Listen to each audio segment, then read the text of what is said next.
Happy Tuesday, Delmarva. Thanks for joining us. We are your hosts today. I'm Paige Marley. I'm Leah Rizzo, and we know that this week is going to be a struggle to get through. We're all barely hanging in there. It's already been a rough start to my morning. It has already been a rough start. Would you like to share with us the rough start? My embarrassment? Yes. First of all, if you work for Milton Police, just walk away now. Just close. Not because I did anything illegal, but what I did should be illegal. Yes, I was telling Leah this story. She tried to poison your boy. Yeah. Unintentionally. No, there is a lovely, lovely Milton police officer who sits outside our studio every morning while it's still dark out, just make sure everything's good. And most mornings I offer him coffee, snacks. He normally says he's good. Yep. But today he's like, yeah, I'll take a cup of coffee. And I thought I could work the coffee machine. We've been through this before. I don't know why I thought any better. Long story short, I made him coffee, and I was like, here, best of luck to you. And he goes, I love motor oil. That's how bad this coffee was. Oh my God. Also, sometimes though, like those certain coffee machines, it really feels like you got the launch codes. Like they're really hard to work. It was so embarrassing. Not as embarrassing as when I just opened my mouth and saw I have a blue tongue from the airhead I was eating. So overall, it's just been a weird start. We're really crushing it this week. So sorry about that. But if you had the blue raspberry airhead, you get it. Yeah, so shout out to Milton Police. I owe you all like Starbucks gift cards or Coffee Rendezvous gift cards, something. Yes, something so that you don't have to ask Paige here for any more coffee. But I actually feel like coffee, like it kind of occurred to me that might be one of the like technology generation differences. Yeah. Is like when I started drinking coffee, my parents had switched over to a Keurig. So like I had never made a regular pot of coffee before. Yeah. And I remember when I was babysitting, I was like, how hard can it be? And they had a complicated, like you could make iced coffee, you could make hot coffee. I didn't know which ones were the right ones. I tried to look it up and like figure it out online, couldn't find the right thing. And I was like, well, we'll see how it goes. So I had like a lukewarm cup of coffee, and I was like, well, I don't know how I did that. I don't get how I can get it wrong, because same, I use a Keurig, sometimes I also have a coffee pot, but and I have a regular pot, and it's one button, and then you just, boop, and it makes your coffee. I don't know what we have in our office, but I hope the kind Milton police officer, at least he knew my intentions. He was, I'm joking too, he was very, very grateful. He really was, and I told him, I said, look, throw it in the bushes when you leave, but I promised you coffee. Here it is. I know our receptionist is going to have to do coffee boot camp with us, because that is a complicated machine. I know that you can do a Keurig, like you can do a pod, or you can make a regular pot of coffee. Right. So like it's got options, and options are too much. It's way too much. You can like close it so only a little comes out, or open it so more comes out. Right? Why do we need that setting? Why? Just obviously I want coffee. Open it all the way. If I'm trying to make coffee, why would there be a close option? Yeah. It's just too much for us. It was for us old folk over here. Exactly. We can't quite figure it out. So that's why we need boot camp. Wait, I didn't tell you this, but I feel like I need to share it. I haven't told you this yet. Okay, so I turned 27 this week, right? And I was talking to my friend about it. This happened yesterday. You can't see it anymore. Oh, no. But I had a gray hair. I took a picture of it. I pulled it out with tweezers the week I turned 27. And I'm telling you, it was the furthest hair on my head in the front. It was this gray curly just like, hey, hair girl. Sticking out. I panicked. I ran to the bathroom. I pulled it out with tweezers. Not before I took a picture. Yeah. But it happens. I'm like, I can't stop checking my hair now. Oh, no. And I'm freaking out. I know. So pray for me. The thing is it's okay. I know. Like, it's okay. Here's the thing. When I see other people with gray hair, I love it. Right? And you're like, wow, beautiful, amazing. But then, we see it on ourselves, and we're like, ah! Especially because it was only this long, so it was sticking out. Nope, I've done the pluck. It wasn't long enough to fall. No. Gently yet. So, man, it's rough out there. It's brutal. Those of you with salt and pepper hair, I love you, but I'm part of your team now. Yep. We're not ready. That was bad, yeah. One thing that many of us maybe aren't ready for is for the babies of Gen Z to join the workforce. And not really sure that they are either, because it seems like a lot of Gen Z they're looking at broadcasting, entertainment, TV, all as jobs that they're looking at. Media and entertainment is a desirable job, including influencer. Funny enough, they say that they're also looking for a lot of flexibility and work-life balance. And as people in the industry, don't know that you necessarily get those things. Yeah. Flexibility you can find, depending on your work schedule. Like sometimes you've got the overnight shift or you've got morning shifts. So like there is some flexibility in your schedule. But But it's not known as an industry that gives you a lot of flexibility. There's a lot of work. There is. And there's always news circling in, right? Yep. So you're really never off the clock all the way. That's just right. Lots of weekend events, lots of, like, there's just it takes, you have to love it. Yes, yes. And if you love it, good for you. But I do think that's funny because I was telling you this earlier, I think a lot of what younger kids are seeing when it comes to news and working in media is influencers who got the job out on the red carpet, or they're getting jobs because of this platform that they have. And that's fine and that's great for them, but it's like, that's not the norm. It's not the norm, and I also think that, like, that might change as well. And I think, like, the more influencers that enter that scene, the less exclusive it's going to be, which means the smaller the paycheck is going to be. And so, like, already, I think the red carpet's not a big deal anymore because most people see what their favorite celebrities are wearing to the Met, to the Oscars before they even arrive because of social media. We now have immediate access to our favorite celebrities, so, like, we know who's wearing what before they even get there. Yeah, I am curious, and I would love to talk to the people that we had on here before, Megan and Jack, who are local influencers, and they do their full-time thing. I am curious to see, you know, it took them a while to get where they are, and it is something that they have to work really hard at, and yes, there's some flexibility, but even like the way they do things is very wake up, make a plan. And I don't think a lot of people realize that. Yeah, to be a successful influencer, and you have to put a lot of time and work into it. And for longevity, you always have to change. I don't think if you have a makeup niche and you want to make a makeup Instagram, I think it's a great idea, but not long term. Yeah. For everybody. Yeah. For everyone. So just be careful. Especially in a lot of the overpopulated niches now where, like, makeup blew up in 2020, I feel like, on TikTok. There were all of these little makeup corners carved out, and now it's an oversaturated corner of the internet. Every celebrity has a makeup brand, and every influencer has a makeup brand, and I just don't care about it. It's it's hard to stay caring. So I feel like influencer is it's not one that you can do.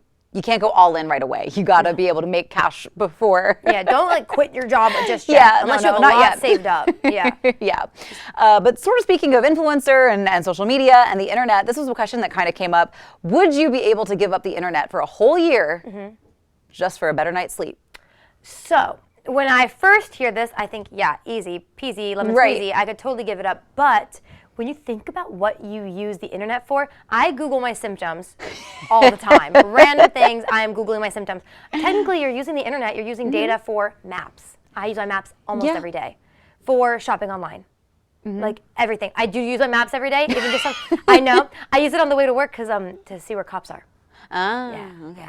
So I'm just saying, I do use it a lot for just research. Today I was Googling what Rio looked like in Brazil because I was curious. So I don't think I could cut out the internet. Yeah, I mean, we need it for work. Yeah. Obviously, I mean, like, and same thing. I think I could try to cut out social media in my personal life. I would love to. Same. But I have struggled to do that, and I think at work it's such a necessity for what we do. So maybe in like personal lives, but watching TV. A lot of people stream stuff on the internet. I use Pinterest and stuff for drawing references. So even my hobbies depend on even playing music. A lot of my hobbies depend on the internet. So I don't know that I could give it up for just for a better night's sleep. Yeah. I listen to a lot of audiobooks, things like that. Yeah. So I don't think so. I think I could give up. So I'm trying working out. I'm trying healthier habits. Yeah. Our workout apps are on. We both work out using the internet. You're right.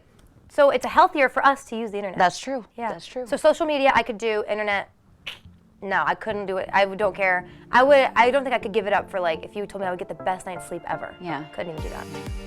Let us know what you think. Yeah, let us know. We always love hearing from you.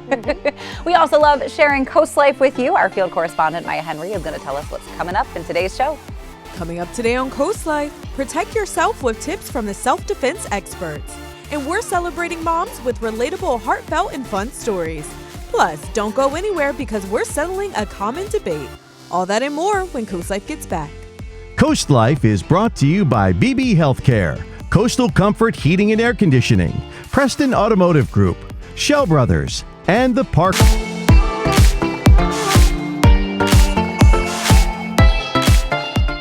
Paige and Leah, I've got a real mom moment for you. So at home, my husband gives me a little love tap, if you know what I'm talking about. So my son has started doing that to me because he thinks it's funny that daddy does it. But now he's done it when we're out on the playground with some of his little older girlfriends.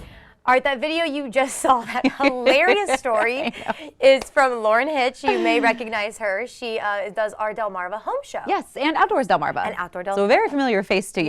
Yes. That was a mom moment that she sent us, because we always ask you guys, if you're a parent, what kind of funny things are your kids doing? I'm so glad she shared that. Yes. So if you have little stories like that, you don't have to just type them up. Yeah. You can share them, put them in a video like Lauren did, and just share those stories, because I think those are all, I think there's sort of this idea of motherhood out there that's supposed to be like, there's the Instagram idea of motherhood. Right. And then there's reality.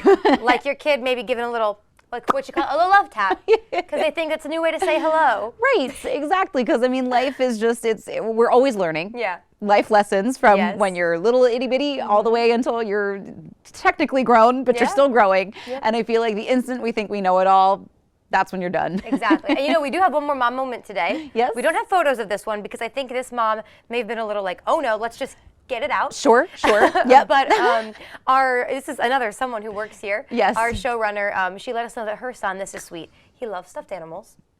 So he does. he took some stuffing, like that would go in a stuffed animal, and she found him sticking it in his nose, stuffing it in there real good. When she asked him why, he said, I want to be a stuffed animal. Aww. That one's really sweet. That is right. So like you just, I think we always take, as you get older, you take life so seriously, and obviously that could be a serious moment. But I think sometimes the innocent eyes of childhood, where you're just like, you know what, life doesn't have to be so serious. It doesn't, exactly. Do you have any stories like that when you were younger, like sticking something up your nose or doing something that you thought was okay but it wasn't? I don't think I stuck anything up my nose. I know I had a bit of an attitude. Shocker, I know. I think I was like 2, and growing up, we had sort of action meets consequence. And so for us, a lot of times, like our favorite toy got taken away or whatever it was. And so my mom would put it up high and be like, all right, you don't get it back until whatever. And I guess, I don't know, I had an attitude about it. I didn't like that. Yeah. And so I went to my mom's jewelry box, and I like took a necklace of hers, and I came downstairs, literally like 2 years old. She'll tell you her favorite story to share. And she was like, she said that I said, you took something of mine, so I took something of yours, and I had her necklace. Oh my gosh. Right? I'm shocked you didn't go on to be like a lawyer or something, just like something, because you were thinking far ahead. I was well, and it was funny because I'm the second child. I'm in the middle. There you go. And my brother was like, just that would have devastated him. Like you took his stuff away. He was distraught. For me, I was like, challenge accepted. And my mom was like, well, that's different. That's amazing. We did used to stick some candy up our noses as kids, I think. Yeah. I don't know why we did that. I can't actually remember if this was me Hey, or my if it sister. fits, it ships. There you go. We did the little mini, this was in Ocean City, if I remember correctly, when we were vacationing. We did the little tiny jawbreakers. Oh, I know what you're talking about. Nose up our nose. Yeah, I don't know why kids A little guess how many game, when you're little. Why do kids do that? It's so funny, but those are some sweet stories. If you're, I know you're probably thinking, if you're a parent, that reminds me of when my kid did this. You can just shoot us an email. You don't have to send us a video like Lauren did. Whatever's easier. Yeah, exactly. Just team@coastlife.com. Let us know what's going on. If you have pictures or videos, we love to see them. Well, we have a lot more to get to today. Leah, coming up, something that I've thought of, but I never thought of how I'd get out of this situation.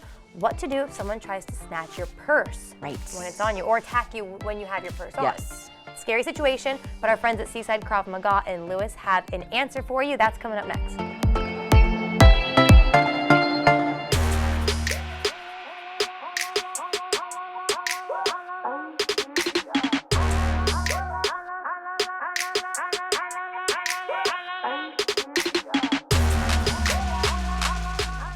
Hi, I'm Chris Anderhagen.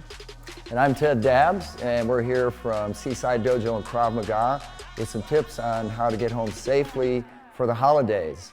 We're having a little shopping trip today, so we want to show some of the people out there what to do when you're shopping, how to carry your purse, how to carry your packages, and what to do to stay safe. Yeah, there are things to think about when it comes to your personal items, a purse. One of the things is, do you want to have your driver's license in it, your car keys, your credit cards? Because if the purse is stolen, and maybe letting it go is the best thing, but I don't want somebody to have my home address.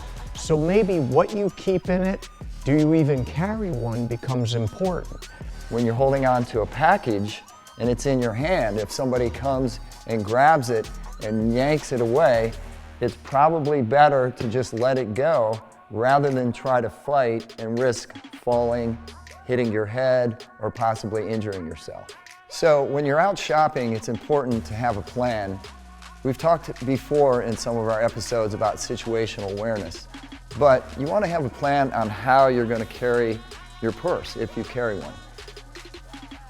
Some people carry their purse over their shoulder like this. Another option that some people recommend is to carry it over the shoulder. Yeah, my wife tends to carry her phone in her pocket with her credit cards, her driver's license. Doesn't have really important stuff in the purse in case it gets taken. So, like this, a predator's going to come up and grab it. If you don't have a plan, you're going to get in a tug of war, which you will lose and potentially get hurt. Ted's going to demo what I think is the way to go. Okay, so I've heard some people recommend for carrying a purse to actually come over to the opposite side. Well, yeah, that's more secure, but now it would be harder for me to let it go if I chose to just let it go and not hang on to it. Yeah, there can be a huge downside. My wife carries it over one shoulder, but she also holds on to it. Here, you don't have to hold on to it, but we're going to show you what can be the downside of it. If you're walking along and somebody grabs it, that's not where you want to be. A way to deal with it, and we've talked in other segments about closing the gap, inflicting injury immediately. This is what you're going to have to do in this to get home safely. Ted will now demo.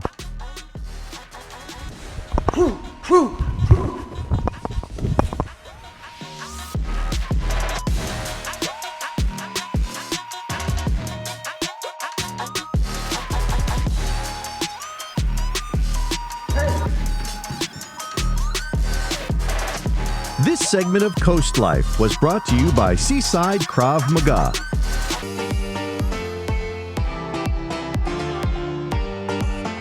You're watching Coast Life, and there are so many great restaurants to get a great meal at, especially in Ocean City. And of course, we are at the Spain Wine Bar, and right beside me is Peter Elias, the owner. So, Peter, tell me about this place. You have a great mission statement. Tell us how this all began, basically. Thank you so much for being here. We're super excited to have you guys. Spain Wine Bar in Ocean City was an accident. It was unintentional originally. I had been out here to help some friends with a concept and an idea, and then 3 months later I found myself here creating that concept and idea. So it's been exciting, it's new and it's different. I did have a lot of pushback early on because the concept was different and it was unorthodox for Ocean City, but since then it's actually people have taken us, you know, and accepted who we are and love us, and we're excited to, and we love them right back. So what kind of made you so passionate? You said it was kind of something that came out the blue. What made you kind of stick with it? Well, first of all, the concept was based on the sunset. First, where it was intentionally to be as all over the world, whether you're Spain, Italy, or Greece, you know, you look out west and you'll see, you know, thousands of people sitting on a rock with a bottle of wine enjoying the sunset, and I felt that that energy belonged here as well too because of the beautiful views. The reason I decided to make it Spanish and not in another type of wine bar was because the energy is amazing. You see there's our neighbors, there's some great bars next to us and across the street from us and restaurants. There's the marina, there's the ocean, so there's a lot of energy that's sit around here. And if you know anything about the Spanish culture, there's a ton of energy in Spanish concepts. High energy, big music, great foods, very bold flavors, simple ingredients. Another factor is the kitchen's super small, so the concept allows for tapas not to be coursed, right? So when things are done, whether they're off the saute, the fry, the oven, we're running them out. There's no heaters in the kitchen to keep food hot. We run them right out to the tables, right off they come off the grill. So that was a very, very important piece to creating this concept. So you seem really passionate about it. Does this have to do with like how you grew up or your background? The reason I'm in the industry in general has a lot to do with my upbringing, especially in my mother's home, my parents' home. My mother was a very big influence for me. I remember growing up, like, my mom would drive 2 hours to the farm to, gather, produce and dairy. She would drive another 45 minutes to go to the butcher to get our meats and our seafood from them. And I didn't understand it. I was like, Mom, there's a Kroger down the street. Why don't you just grab something there? And she's like, Pete, you don't know anything about food. There's processed foods that can cause cancer. There's ingredients that aren't right. And I thought my mom was just delusional and like thinking the world was coming after us, because this was back in the 80s. Before we had any talks about organic foods and good foods. And I've essentially become my mother, and I'm super protective on what we carry. We have some, great quality purveyors that are in-house. We do organic where we can with a lot of our food items. We open 6 days a week on Mondays. The reason we don't even open Mondays is because we can't get deliveries on Sundays, and so it doesn't make it fresh. The other part of my journey to be in this industry was to have a calling of something greater than serving people food and beverages, and just making money. The greater calling to me was, and this was through my last 7 years of my life and my journey, was to kind of like, what kind of role am I going to play on this planet? What am I going to do for others? Because I think in the end of the day, like, serving is a great blessing to have. And so we, after 7 years of really thinking about it, focused on love, and having a true love and understanding where that comes from and what that means, and having God involved in that too. So we talk about God's grace, we talk about through service, and when we talk about God's grace through service, in training we actually talk about what that means. How do we relay that love to others? How do we relay that through service? How do we relay that through prep? How do we relay that through cooking our foods? When things happen, and they always do, how do we give service and relay that love through recovery of something that went wrong? So everything that we do is really based on love and God's grace, and really just serving others. So how do you feel like your mission really makes your service so great? Do you realize like some of the customers kind of tell you guys apart because of what you believe in? That's what they say. It's all, the proof is in the pudding, as they say, and a lot of the feedback from our guests is overwhelming. It's very kind. They highlight our staff exceptionally. They'll say, hey Pete, the food is great, the vibe is cool, the cocktails are amazing, but let me tell you about this server, or let me tell you about that. And at times they might not even mention the view, which is exceptional. I don't know if there's a better view in Ocean City, to be honest with you. From the inlet to the ocean to the Assateague Island to having the bay, watching dolphins swim an hour before sunset is crazy, right? But at the end of the day, they don't highlight that. They highlight our service, and of course they complement everything else. So that's been a huge blessing, and I think it's just being genuine. We focus on people. If you're not focusing on people and you're focusing on your numbers and you're focusing on other things, then you're not going to be as genuine as possible, because you're concerned about a loss. And there's one day when guests were upset and they walked out of the restaurant, and the manager chased them down, letting them know the table was available. And they ended up going to our next door neighbor to go and have dinner there because they were tired of waiting, and deservedly so, all that. He followed them over there and paid for their tab, without them knowing.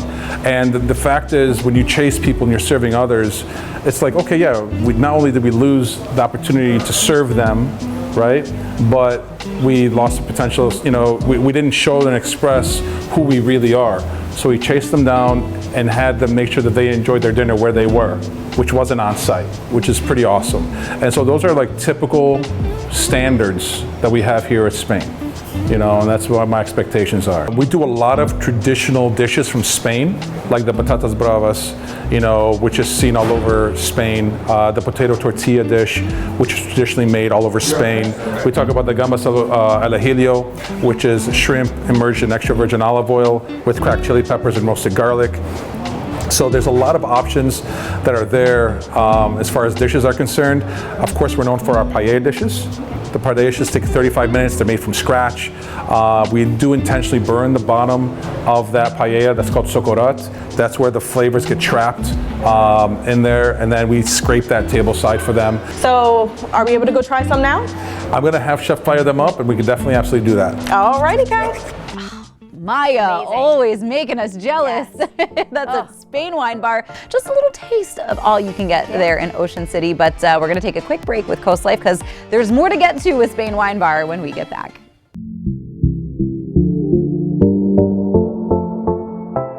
Before the break on Coast Life, Maya introduced us to Spain Wine Bar in Ocean City. Lots to see and to learn about wine. Yes. But there's also a lot of food that you can get to pair with that wine. It just gets better and better. It just gets better and better.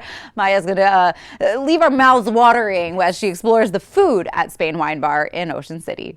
All right, so did your mom have any influences on any of these dishes here? No. No. Okay. This is no, Mom. No. This has everything to do with the Spanish culture. Chef Oscar and myself have been working together for years with this concept. It's a very fun, small sharing type concept. It does bring the family feeling of taking a dish and passing it around. And Nice. So which one would you try first? jeez. Well, I would say the patatas bravas. Okay. Patatas bravas are a staple in Spain. You'll see garlic aioli with a tomato sauce, and of course the microgreens drizzled on top with the pinchos placed in them. And then tap into the veggies, probably the street corn, but which here you have microgreens sitting with the goat cheese, of course with a lime cilantro aioli that's based on there. And if you see the little sprinkles, it's called pimenton. Use the pincho stick if you want. Yeah, you grab it with your fries or with your fork, sorry. Nice. And you can try that. And this is the patatas bravas dish here. Are those potatoes? I don't speak Spanish, but are those potatoes? That has a good taste. Yeah, those are potatoes that we source locally, and then we have a lot of the Spanish, ingredients that we actually import through a specific vendor that we use here in house. These are beef empanadas. They're seasoned empanadas. Think of the meat created like a bolognese, very similar, a tomato sauce inside. We do make that dough in house, so that's going to be a flaky bread dough that's made in house. Here we have our chorizo mussels made in a red sauce. So here's a tomato-based sauce with chorizo. Because we're a scratch kitchen, if somebody doesn't do chorizo, that's okay. We could remove that from the dish as well. Of course, you have grilled ciabatta that goes right on top there. Can I try both of them? Yeah, absolutely. Nice. I'm so excited. When we grew up, and just like your mom's house, I'm sure, she didn't have a lot of the machinery and a lot of the things to make it commercialized. So everything is done by hand. It takes a lot of work and it takes seconds to eat it. So that's always the hardest part with these dishes is, like, even sometimes if I'm hungry and I'm desiring it, I don't order it because I want somebody else to order because I know that there's so much going on with that dish. And it tastes like a big ravioli. Like, I remember back in the day, we always ate ravioli, but it's like, I don't know, it has like a different feel to it. It's really good. I want you to try the street corn as well too. Here you go. All right. And you can grab a stick. Okay. And just put it right on your plate and take a, bite there. Enjoy that. And you just eat it just like this? Just eat it just like that. Nice.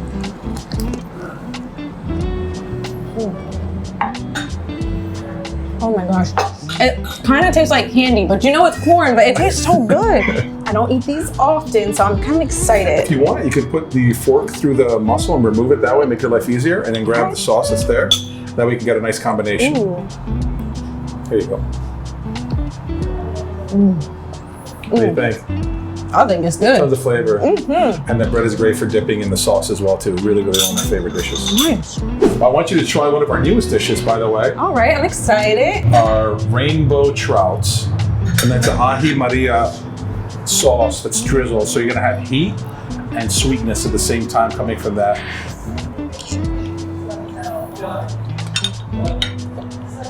What do you think of that flavor?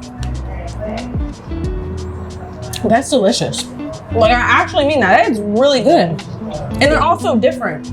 They're also different. So what you're seeing here is a rice-based dish. You'll notice the ends are black. That's your socorat. That's the burn marks. You want that. If you don't have it, you haven't gotten the right paella. You want to make sure you have that. The reason we have, again, that socorat is for two reasons. You enhance the flavor. Okay. Right? And you get texture, you get the crunch. So the sofrito and the broth that gets trapped in there create that socorat. And so a lot of times you'll see the servers, and you'll see here you have New York strip, chorizo, chickpea, chicken. The white spots you see here is a garlic aioli that we always serve with our vegetarian and our meat paella. This is our meat paella. And of course you have New York strip layering on the outside, on the top there that we grill. It's a really complicated process. we can do upwards of 200 to 250 a day Wow. in paellas. It's that kind, and it's we don't have that big of a kitchen, so it's a little miracle that the fact that works. And what we do here is when we come tableside, we grab this handle because it's super hot, it comes right out of the oven, so it's super hot, and then we take this spoon and we literally want to remove the burn marks. You can see right there that you have some burn marks sitting underneath wow. that. Let's see a little. And you can hear the crunch as like you scoop it. Yeah, and so what you want to do is you want to create the great experience. You want to make sure you pull everything off, and usually the ends are really what gets stuck first. So you kind of go around here and then you kind of go inward. Is it something that people like order often? It is. This is one of the most selling dishes that we have in Spain right now. It's a great, fantastic dish. A lot of times I tell people about this concept or about ordering the paella, the time frame. So if they're interested, they can order it up front when they come in house. And then, because again, these dishes come out quick. So when you first order your first round, we're firing this dish right away. So that way we can minimize the wait time for guests when they come in. That has a lot of flavor. Like I knew it already was going to, but once you actually put it in your mouth, there's different textures, different colors. It's great. It's one of my favorite dishes. I'm so happy you're enjoying it. I am. There's a lot of food for you to eat here now and to try. So, like you said before, just want to reiterate, your menu changes constantly. Yes, it does. It changes daily. Our menu changes daily based on the vegetables, the seasons. It also changes in the sense of what ingredients that we can get fresh, daily. So we print the menu 1 hour before we open up. So we're literally waiting to see which fish is coming in house. We're waiting to see which vegetables we're going to get. We may find something that comes here that we don't like, but we're not taking it. So we're going to return that and wait till we get the right vegetables in house. So that's what we do every single day. I've only been here for like a couple hours, but I know I definitely had a great experience. So thank you so much, Peter, for having this interview with us. I'm going to finish off some food, guys, but there's more Coast Life after the break. Thanks, Maya. I hope you left room for dessert because we are going to be putting a little ice cream out there to the test. Looking forward to it. Yeah, it's coming up when Coast Life gets back.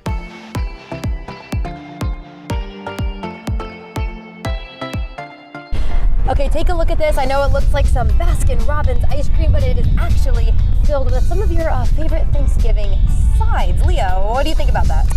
Well, when I first heard the list of flavors, it was, when you said Thanksgiving side dishes, you're thinking like mashed potatoes and like, the carb-heavy stuffing, and you're like, I don't know that goes in an ice cream. Right, but this actually doesn't sound too bad. So this is Baskin-Robbins, it's called Turkey Day. Cute. Maybe Thanksgiving Day, I forget. But anyways, it has to do with Thanksgiving. There's no turkey in it, thankfully.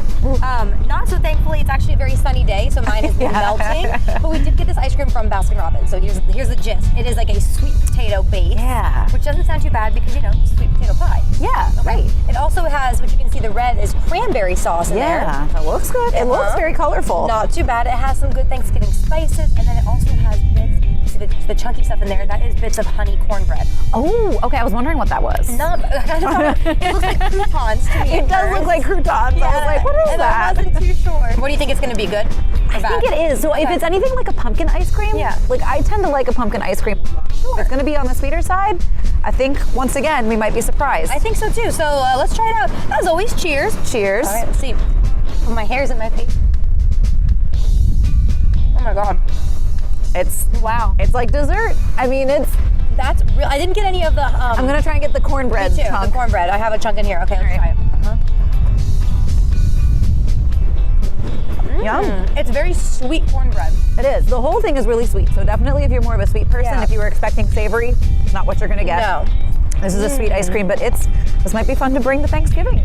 I think this would be really fun. Get a little pie. Again, you can get this at Baskin-Robbins. I believe it's only for the month of November for some locations. So you will have to get it kind of soon. But honestly, I would eat this if it wasn't Thanksgiving. That's what I'm saying. If you don't want something too sweet, this is pretty good. Yeah, I'm into it. We like it. And we like it. And we all love sweet potato. Well, we all love Coast Life sweet potato, cranberry sauce, and cornbread. It's working for me. I'm gonna finish it. I think I will too. Awesome. All right. Well, we tried it. This one works.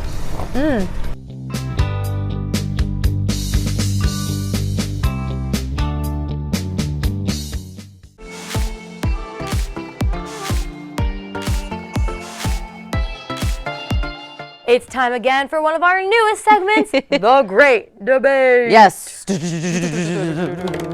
last week when we did the great debate, we talked about Thanksgiving dinner, which is a popular spot for debating. But we're not going to be debating those debates. We're debating mostly stuff on the table. That's right. And I think last week we were talking, some Thanksgiving favorites, when to watch the game, and you guys were great. You were so much fun chiming in the comments. So we have some more questions for you, and we're gonna debate this one out. Let's do it. I'm so ready. Thanksgiving, staying in the spotlight this week. Yep. Do you rinse off the dishes before you put them in the dishwasher? I'm the worst. If my mom or my dad are like behind me, because we eat at their house, so if they're like behind me looking at what I'm doing, yeah.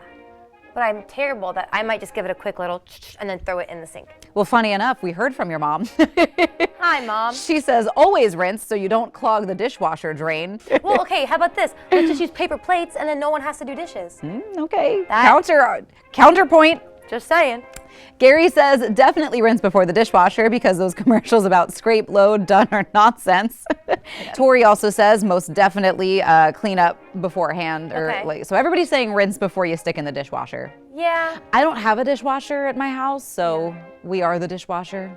This is going to sound so terrible, but my dad, I don't know if he just loves doing dishes, but he, no matter what family event it is, he's always doing dishes. And so sometimes I'm just like, that sounds mean. I'm not like Dad's gonna do it, but no, but he does them. Pro tip: if you don't like doing dishes, be really bad at it. Don't be so good at it. Would you rather cook the meal or clean up the mess?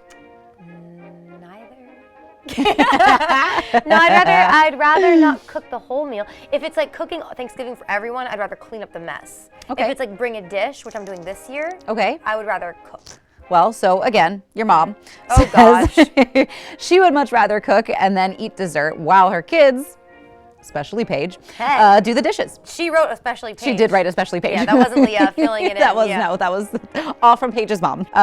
Gary says he would rather clean up the mess because again, if somebody else makes the food, you do your part if that part is cleaning up. I think it does get a little tricky when people are bringing dishes. So then if you brought a dish, you're like, hey, I made something. Yeah. I don't have to clean. That's right.